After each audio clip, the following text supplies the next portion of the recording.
Jai Shri Ram. Ask every Christian what is the meaning of this Great Commission.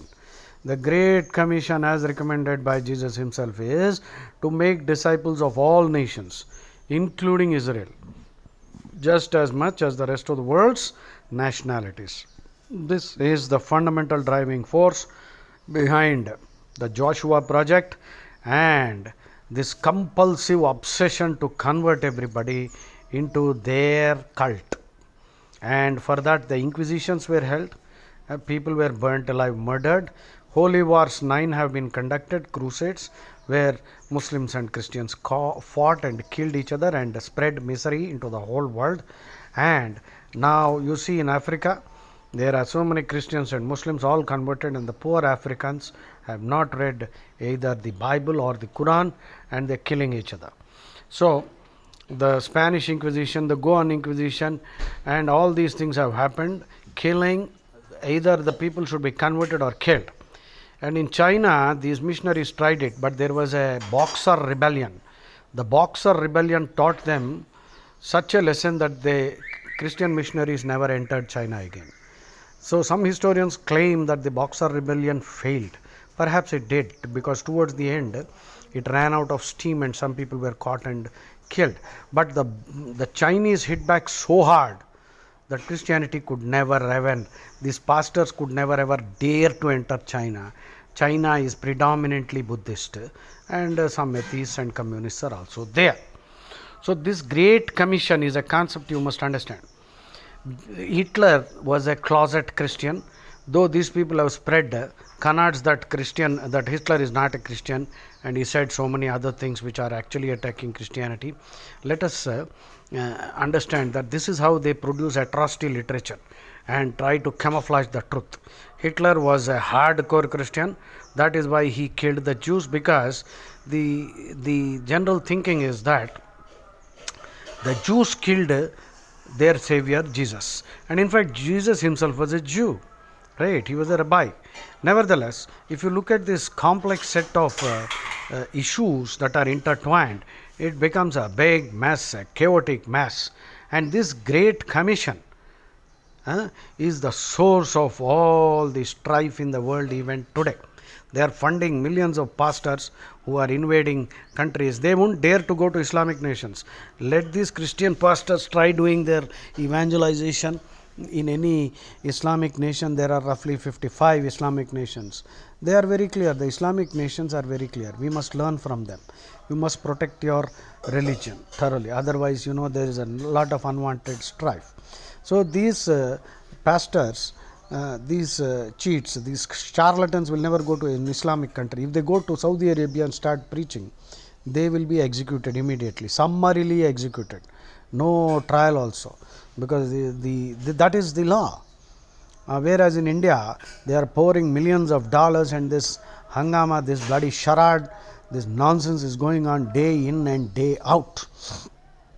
Vivekananda, Gandhi, all of them condemned this conversion. Conversion is terror. They said conversion is perversion. When you convert a person from Hinduism to Christianity, not only is one person lost, you have one enemy against Hinduism. This is what Swami Vivekananda said. So the same thing with Islam too. 99.9% Muslims in India are actually Hindus. Their forefathers were Hindus. If you just go back a few generations, you will find that they were all perhaps poor, weak Hindus who had no way to protect themselves, and unfortunately the other Hindus of other kulams were too busy fighting for themselves and nobody came to support them, and these people तलवार के डर से सलवार पहन लिए. So these are people who are victims of Islam and they got converted. But over the generations, they have developed this identity that they are real Muslims. Unfortunately, they are called Muhajir in Pakistan, and even in Saudi Arabia, these Indian Muslims are treated as second class or third class, because the Arabs and the original Muslims, they feel that they are the original. These fellows converted out of fear. They know that these fellows converted out of fear or inducement, that is why they don't have any real respect for these Muslims. So these are some hard facts. That is why I don't hesitate to tell Muslims, please read your Quran And please also understand and acknowledge that your forefathers were Hindus, and let us live in peace. Why not you have an interpretation of Islam like Tariq Fatah gave?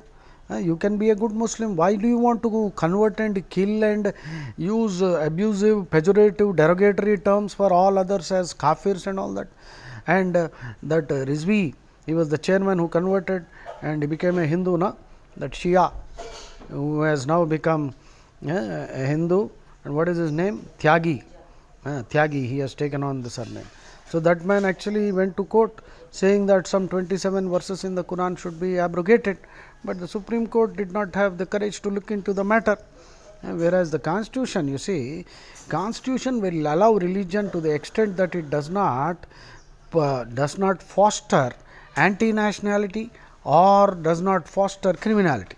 So when there are verses which are repeatedly telling you to lay in wait, ambush, bushwhack and kill them, kill the infidel. Now these are dangerous teachings which they when they are taught in the madrasa or any religious school seminary, in the Christian seminary. In the Hindu Gurukulas, we don't teach anything like that. We teach Bhagavad Gita, we teach Vasudhaiva Kutumbakam. So this is a very dangerous state of affairs. Someday we need a great leader who can wake up to this fact and call out these verses. The truth has to be told plain and simple, because a nation cannot survive if we allow this kind of things to go unchecked.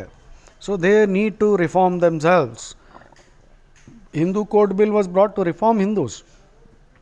Rama instituted monogamy because he understood polygamy is insulting to the woman, because if a man is allowed polygamy, then in the name of freedom women should be allowed polyandry. A woman should be allowed 4 husbands. So just imagine the funny scenario that will generate. If a man has 4 wives and each wife has 4 husbands. Now man's first wife has 4 husbands, that husband has got 4 wives and those wives have 4 husbands.